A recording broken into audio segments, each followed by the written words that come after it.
I el Museu de Lleida ha inaugurat fa uns minuts l'exposició Granados de París a Goya amb motiu dels 150 anys del naixement del compositor lleidatà.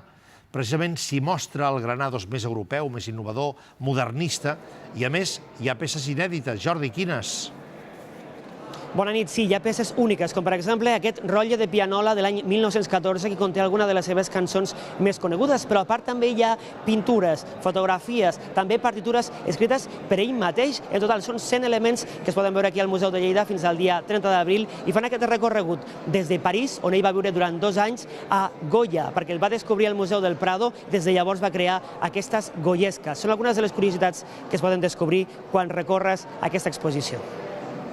Els documents de Granados que procedeixen, doncs això, des de la Biblioteca Nacional de França, el Museu d'Orsay, el Museu del Prado, per descomptat, dels fons familiars de la família Granados. Un dels grans compositors lleidatans, catalans i espanyols, que és el representatiu del modernisme en la música, el creador del teatre líric català, un dels fundadors de l'Orfeó Català i un dels grans músics que ha tingut el nostre país.